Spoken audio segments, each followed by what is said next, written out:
Hey, and welcome to Turo Fitness Podcast, a podcast for people who want to get no BS information about fitness and know that fitness is about so much more than losing scale weight. It's about feeling confident in your skin and empowered in your life. I'm your host, Turo Virta, personal trainer, strength and nutrition coach, and most of all, a husband of my beautiful wife, Miriam. Each week, my guests and me will give you some no BS fitness tips and motivate you to take action in your own personal fitness journey as we talk about nutrition, exercise, mindset, personal development, and executing in life with enjoyable but still effective strategies. If your goal is to look better, feel and be strong and experience transformation from inside out, you, my friend, are in the right place. Thank you for jumping in, and now let's jump into today's episode. Hey, and welcome to this Turo Fitness podcast. Today's episode, I'm talking about how to train smarter, not necessarily harder, and how to create your workout program with periodization. So this is some topic what most of the people are really struggling. Even you might think that you know how to train or what you should be doing, and you have goals like getting stronger, you go to gym, and you want to improve your endurance or cardio. And at the same time, you might have some other goals, what you are working towards. And even you know what you should be doing in order to reach all those goals. You are not necessarily following periodization and using these principles in your workout program. And today, what I'm talking is how to actually make your progress faster in long term, and a little bit when and how to use periodization. So this is some topic what I really have to talk. It's close to my heart, as in my personal fitness and health journey. I had when recording this episode, I had 10 days ago, I had a visit with my cardiologist.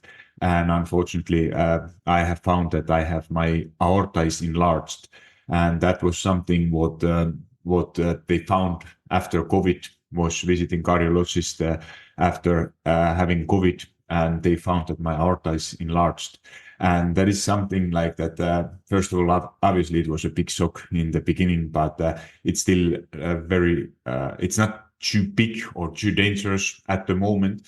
But it's something to be aware. And to be honest, I wasn't first. That's like over 2 years ago when I first got that diagnosis. And now I haven't been. It have been in my kind of in my mind, but I haven't been adjusting my workout programs up to today. And now I feel that I have to do it because. Unfortunately, my aorta have enlarged even more within past 13, 14 months. So now it's time to take action. And first of all, even it's a big shock. I feel like that why this have to happen for me. But on the other side, I'm very grateful to be aware about this condition, and when you can still do something about it. And that is with everything basically like that. Was I was talking with my family members, and they said that do you really want to know about those things? And I said, of course I want to know. Like it's not like that there is barely nobody who is perfect, who have everything, who have no issues at all.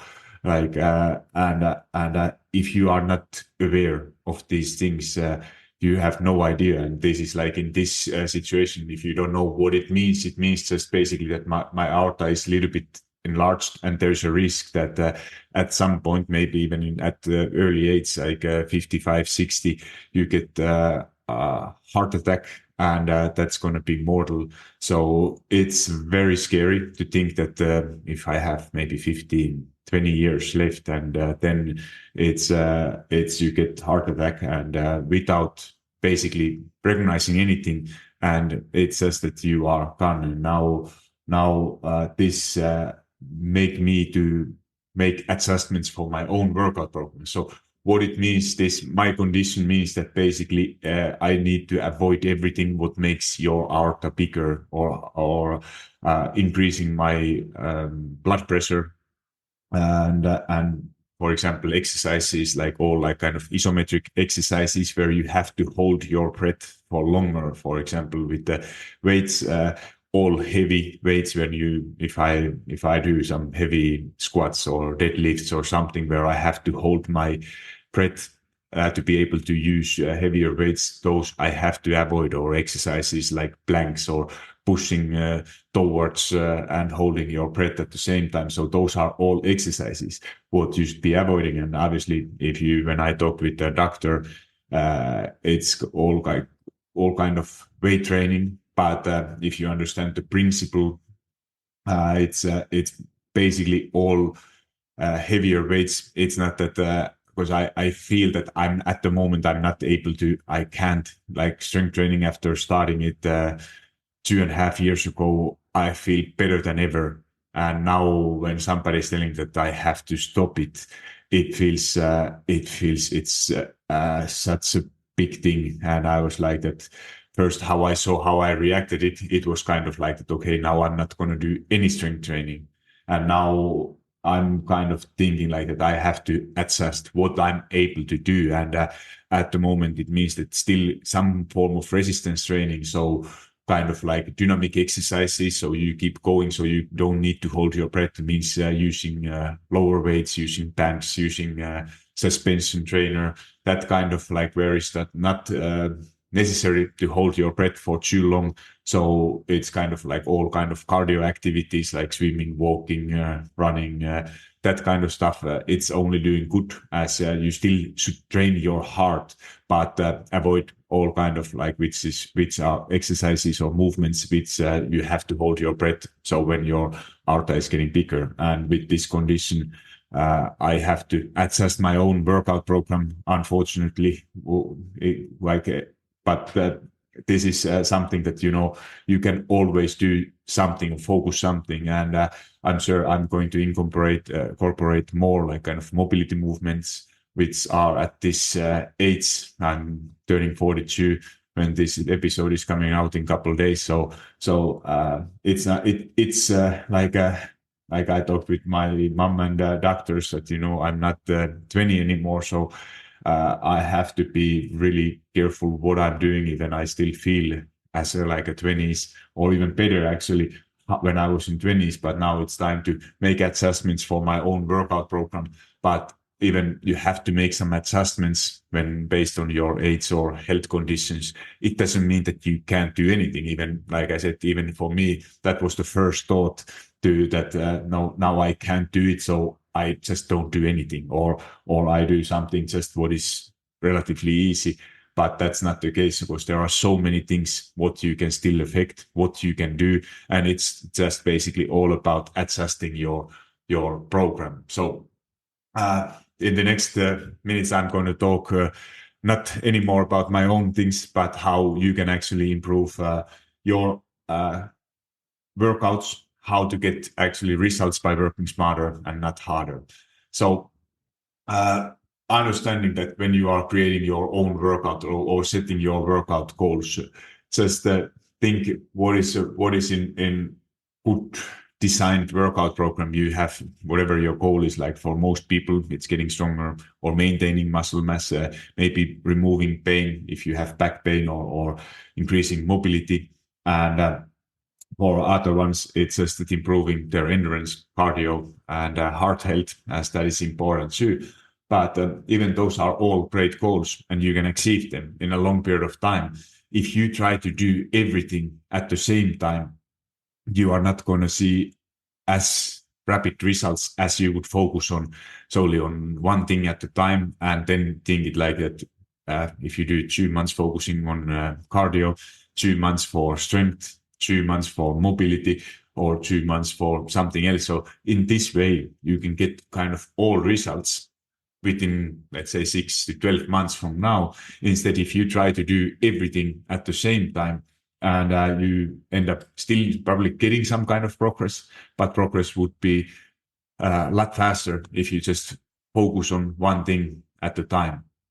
And to get started, like if you are completely beginner, like that you haven't been working out for months or years, or you have never worked out in your life, then it basically, this all doesn't matter. Because when you are new, think it this way, that when you start to something new, you start to doing something new, it's everything is new kind of thing for your body. Your body is going to improve. If you want to lose fat, you want to improve your strength, improve your cardio, it doesn't matter. For example, for workouts, what most people, what I have seen from so many, that you start to just simply following some YouTube workouts from some influencer, and you start to feel immediately a lot better. And this is something like that, that because it basically in the beginning, it doesn't matter. Whatever you are doing, it's going to be new thing for your body, and you are going to see big improvements, how you are going to feel, you are getting stronger. But then more experience you have, like let's say that usually those kind of new gains, how they call in fitness language, they are like maybe 9 months from the beginning. And after that, you have to start to using more this kind of periodization, what I'm talking about this in this episode. So to be able to achieve those results also in the long term. Because and this is one of the hardest things to understand for someone who is let's say that you pick up some YouTube influencer doing workouts, their daily workouts, 15 minutes, you see amazing results, you start to feel better, and then at some point it's just that you are doing the same things over and over again, but you don't see anymore that much results like in the beginning. And then you fell in love for that, your influencer, those workouts, what you have been doing. But then when coach or someone is trying to convince you that probably that's not the best way, or you could be working so much smarter, it's very hard to understand and accept the fact that, okay, now I'm in a phase that this all I need to make, you need to make some adjustments. And that is just keep it in mind that if you are in a situation that you have been doing something for, let's say, 6 to 9 months, and now your kind of progress have plateaued, and there is a couple of reasons why that might have happened. If it's, for example, those influencer workouts, they are not designed for you. They are made for masses, and for most of them are just simply for beginners, or even workout might say in video that it's advanced workout. But if they are not following some principles, what we are going to talk in this episode, and it's just that, often, like I was guilty with this when I was a younger coach too, just posting some random workouts, and, they get attention, they get a lot of views, you get more attention as a coach in different social platforms, and then, you can sell your city programs, or I hope my programs haven't been shitty. For sure, they haven't been as good as they are now, as when I look back when I started my coaching business 8 9 years ago. When I look programs, what I have wrote in the beginning, I'm looking now like that. Holy shit, what I have done. And so this is how you are all the time improving. And if you are a coach or doing, and if you never look back your program and what you have been assigning for your clients, and you have never improved, or you don't find anything to improve, probably you are not doing it well, or you should probably start to look something else, because there is always like some new things when you try with the real people, you learn something new, you need to adjust your programs, what you assign to your clients too. So this now, if we talk a little bit about periodization, like I said, that if you are beginner, it doesn't matter that much. So don't worry about it too much. Just get started, focus on being consistent, finding ways what you enjoy. But if you are in a phase that you are not completely beginner anymore, and you haven't seen as quick results as in the beginning, then this periodization will make massive difference. So like I said, those goals like improving cardio, doing like, they are all very important, but don't try to do them. Like I said, that do it, rather focus on, like, let's say that maintaining your cardio, improving only on getting stronger for 2 to 3 months. Then next 3 months, 2 to 3 months, focus on improving your cardio and only maintaining your strength. Or you could put focus on mobility, because that is something like you could be basically mobility stuff. It's something what most people don't even know about, but especially older you get, it's like kind of the joint mobility. What makes you then feel better? You are able to use higher or greater range of motion, and older you are getting, that stuff is everything what is preventing you to having some joint pain, like knee pain, back pain, shoulder pain, that kind of stuff. And if you are not doing mobility, you are missing something. So this is something, and mobility is something that you don't need to necessarily focus on hours per week, but it's just the things what you could be doing, for example, as part of your warm-up, cool down, as mobility is something that you need to do often, but not necessarily long in a single workout. So mobility is something, and that is it's very easy for your body, so that you can do basically, it doesn't matter how hard your workout was, mobility you can do always. But now let's talk about strength versus cardio. So if you think it like that, you want to improve both. But if you, let's say that if you think that what you are trying to tell to your body when you try to improve your cardio or your endurance, you are telling to your body to become basically more efficient. So efficient meaning like that you are going to run faster and using that. Like if you think like, for example, running is a great exercise, but if you start doing it like you go for, let's say you are brand new, you are going for 5 kilometers and aiming for 30 minutes. And then in the beginning, it's very, very hard for your body. You are barely able to make it, you might be sore. But if you keep up the same thing, like that you keep going for 5 kilometers, 30 minutes, it becomes easier. So your body becomes more efficient. So you have to do always something more. So either you go for longer, you run for faster. So your body becomes more efficient.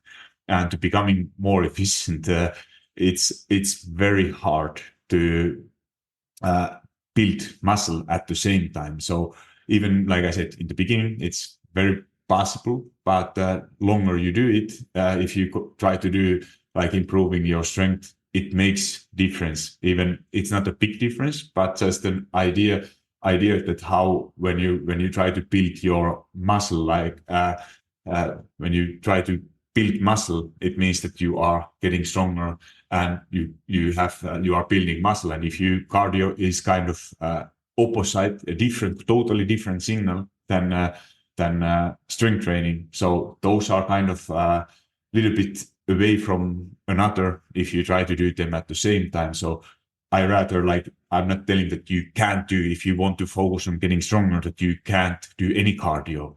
That is not true, but just doing kind of equal amounts of everything all the time, you are going to see, you are not going to see as fast results as you would focus on everything, like putting focus on like cardio maintenance, strength on like your main goal, or opposite. So this is one thing about periodization.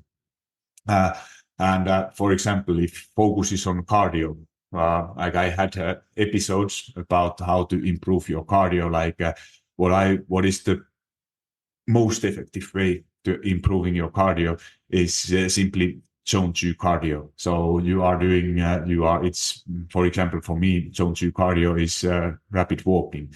And then like 85% is going to be zone 2 cardio. And then the rest, 10 to 15% are going to be like kind of zone 4 cardio, which is very already hard for your body. It's kind of like interval training where you are getting out of breath and you feel like that you can't do it for long. So it doesn't matter basically how you do it. You could be doing it with running, you could be doing it with bike, whatever form you actually enjoy, but just for principles. And then like, for example, strength maintenance, you don't need to do a lot, but I would say that maybe 1, maximum 2 full body workouts, and you are maintaining everything what you have.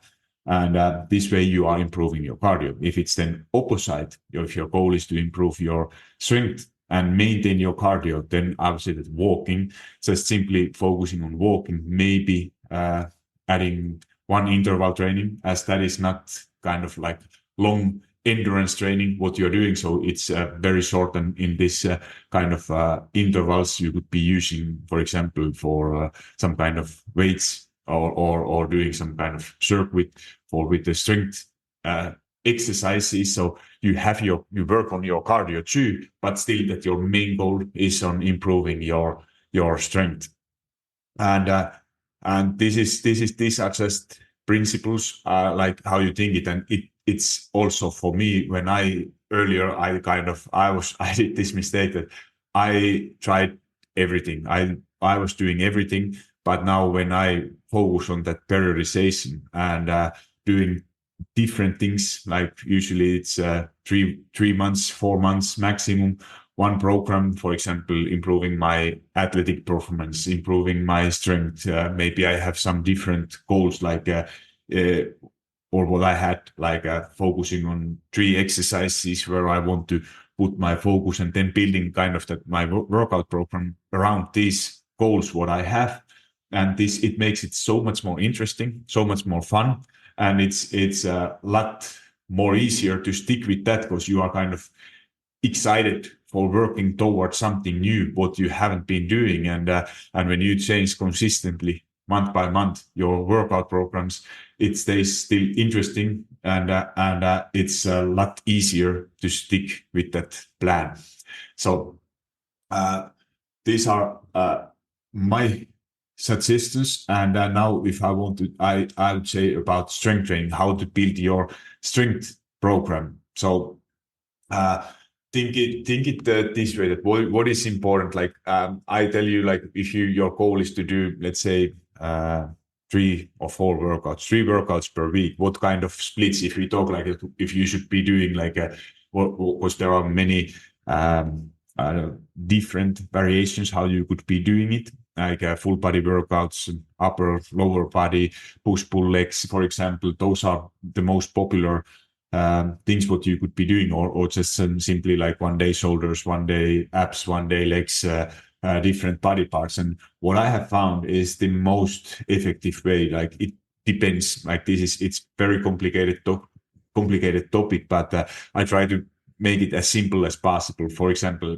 let's say that your goal is to work out. If you work out 2 times per week or less, full body workout is the best, as you get more volume or more often than doing it like upper lower body. And if you do 3 times per week, I still would go for most people full body workout, especially if you have possibility to work out that you have day in between your workouts. It's on most weeks. It doesn't matter if it's 1 week, you have to work out for some reason Monday, Tuesday, and next one is on Friday. You can still do full body. But if you know that from your schedule that you have always Monday, Tuesday, Friday, for example, are your workout days, I probably wouldn't do full body workout on back-to-back days. But if you have possibility to have day break in between, then I would do 3 times full body workout. And in other cases, it would be upper body, lower body, full body workout. And that kind of split is what I have seen that works the best. So you get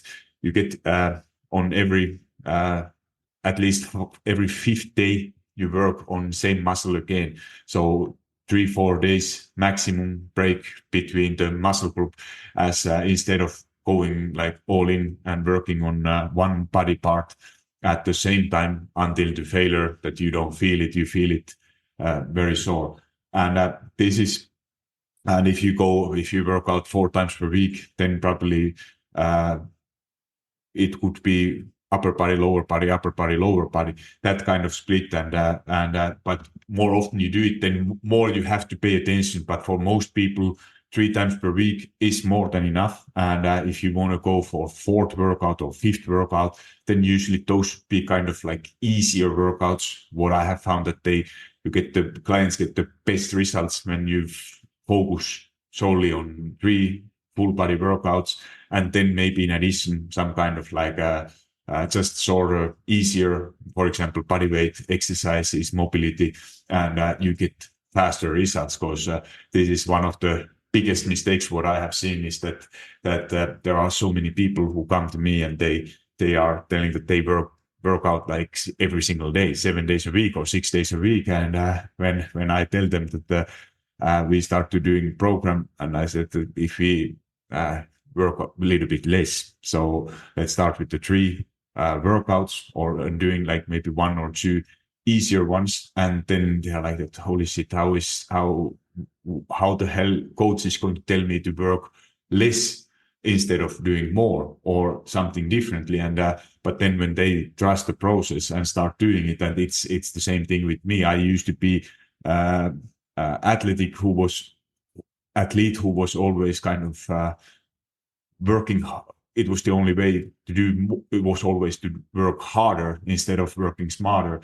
But when you actually start to understand what you are doing to your body, because if you work out every single day, you are going to produce so much stress for your body. Maybe it's doing good for your mental health. You feel better that you have done something, but for your body, for example, strength training, if you do it every single day, it's going to be huge stress. As what happens when you are damaging your muscle tissue when you do strength training, and then muscle to be able actually to improve or grow and to get stronger, it need to be repaired. That damaged muscle tissue need to be repaired, and that you do when you are resting, when you are you could be telling. That's why I tell that those kind of like body weight exercises are a great way, because you are telling to your body to become stronger. But that stress, it's not that you go until failure. It's just that you are telling that, okay, now we are doing, for example, body weight squats, and you are telling that movement to your body that we need to improve to get stronger. And it also helps with the recovery, as it's still the same movement while staying active. So don't work out every single day. Just do it rather with a good quality. Quality is more important than quantity, and this is the principle what most people don't understand, because they are chasing that kind of feeling after workout instead of actually listening your body and seeing and trusting the process, trusting the good programming, what it can do by working smarter, not harder. And that's there was Sana was the best example. We talked in a couple of weeks ago. She just messaged me that because she was the one person who was working out every single day, and now she started. I recommend her to go for only for 3 times per week, and she was like, no, I'm not gonna do it. And now she's actually making a lot more progress than ever, just simply working instead of 7 times a week, 3 times a week. So these are just the things when what good programming can do. And it's just that also all about trusting the process, focusing on things what you can actually do. So when then how to build your workout program, what is important, or how to use that periodization also in your strength training. So what is important that you have you are using different rep ranges. So when building a strength training program, you need to work at some point focusing on like kind of heavy weights, doing less reps, having a longer rest time.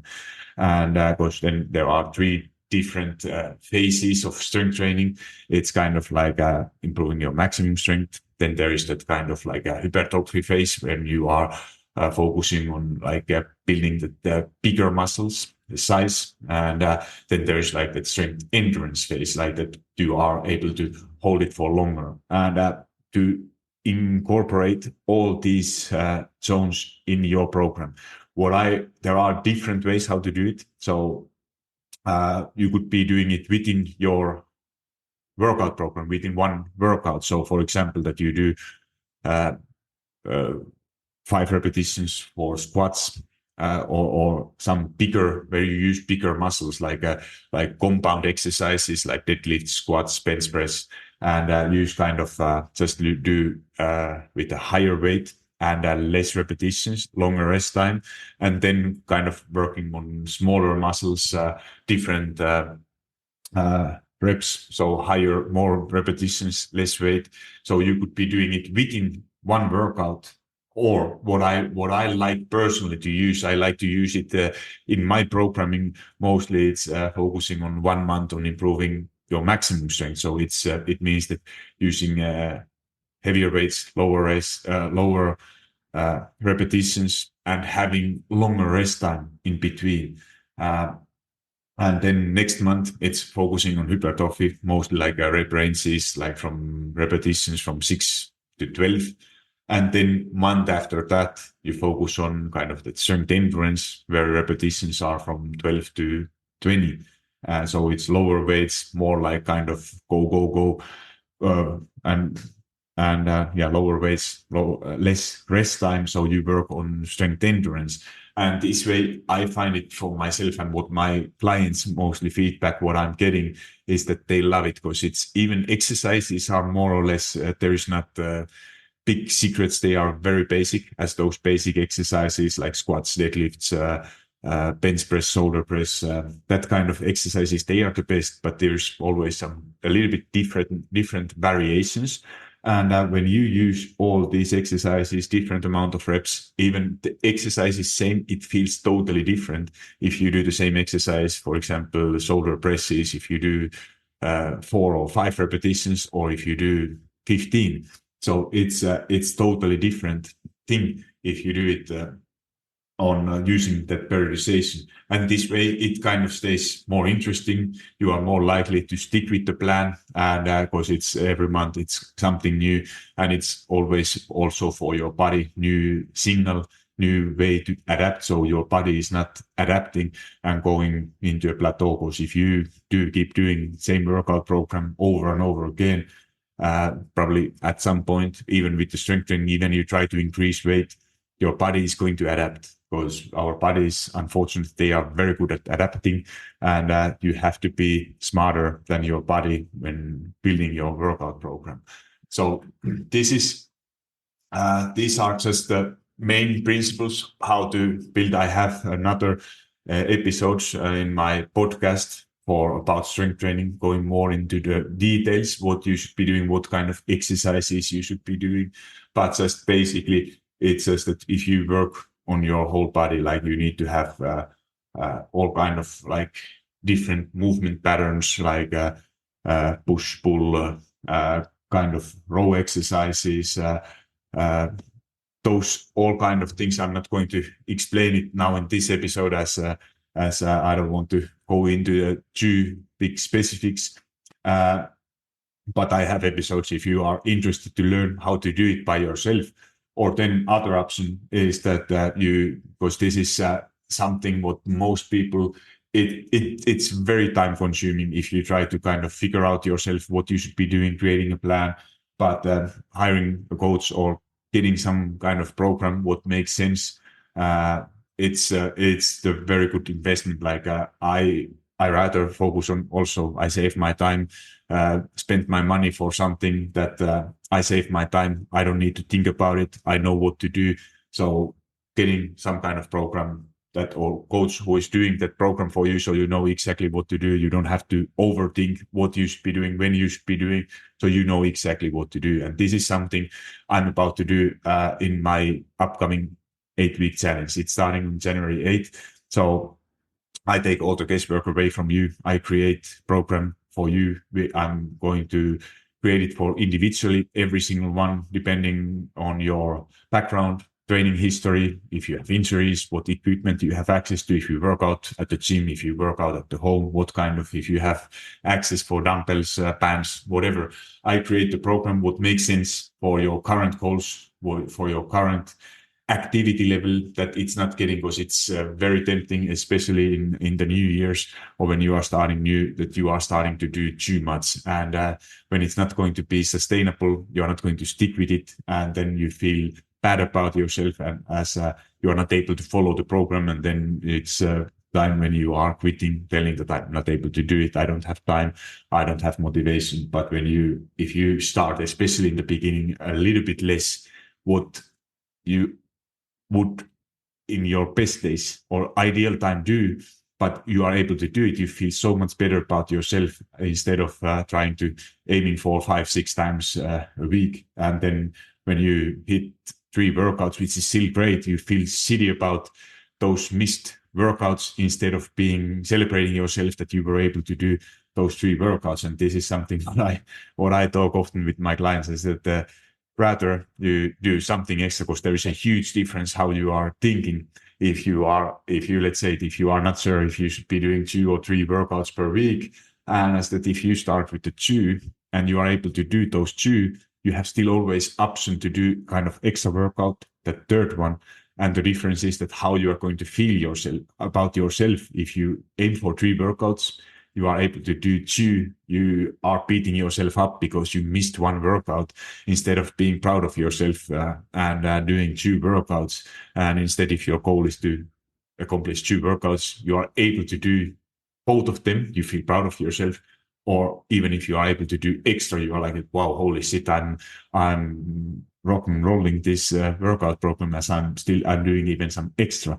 So it's just a mental thing, how you are going to feel about yourself. And then after, if you have stayed consistent for a month, you can always add more. If you still feel like, oh, now I feel like I have time, I'm feeling good about it, I can aim for 3. And that's the time when to start to aiming a little bit more. But first, always consistency beats perfection. So focus first, becoming consistent, keeping promises you make to yourself before aiming for perfection. So, like I said, I hope that you get something out from this episode. And if you like this creating kind of workout programs, it's there is a lot of science behind. It's very time consuming searching exercises, but if you want that I take all guesswork away, I give in my upcoming challenge also nutrition guidelines, creating your workout or protein goals, calorie goals, what you should be aiming for, the ways how you could be getting. Like I have, because most people ask me what I should be eating. I have hundreds of receipt books, strategies, how to increase your protein intake, when to make adjustments for your calories, protein, because ultimately you can't be sure what is working, what is not working. But when you have the right ways how to measure your progress, you know what is sustainable, like what expectations are realistic. And then it's starting from somewhere, not making it perfect, and then adjusting when you are going, because there's not single calorie calculator or coach who can tell that this is the right amount what you can go from the beginning without knowing what actually works. But then when you see what you have been doing, how consistent you have been, and what kind of results you have got, is this good enough, or do we need to make adjustments? So this is something what I'm going to provide you, what I'm going to help. We are hanging out there in our Facebook group, accountability group, posting their weekly challenges and a lot more. People have been, I love that community, as people are so supportive there, taking action, because in the end, we are all working towards same goals, improving our health, improving our fitness. And when you surround your people with the same minded people, it's more likely that you are actually going to stick with the plan. So that challenge, I put the link in the show notes. So challenge is open for registration. We are officially going to start January 8th, and I hope to see you inside. So if you have any questions, as always, DM me in my Instagram or shoot me an email, turo@fitmittura.com. So thank you for listening, and talk to you soon. Hold up, friend. Do you love Fit Me Turo Fitness podcast? If so, the best way to say thank you is to subscribe to the podcast and leave a review on iTunes. I know every podcaster wants you to leave a review, but it's because those reviews help the podcast to reach more people. I truly want to know what you think, and if this particular episode resonated with you, would you also please share it? Either send a link to someone who you think will find it valuable, or take a screenshot and post it into your social media and tell your friends and family why they should listen it. Make sure you tag me so I can hear your feedback and give you a little love. And if you aren't already following me on Instagram or TikTok, that's the perfect time to hit that follow button. Thank you for being here and listening to Fit Me Turo Fitness podcast.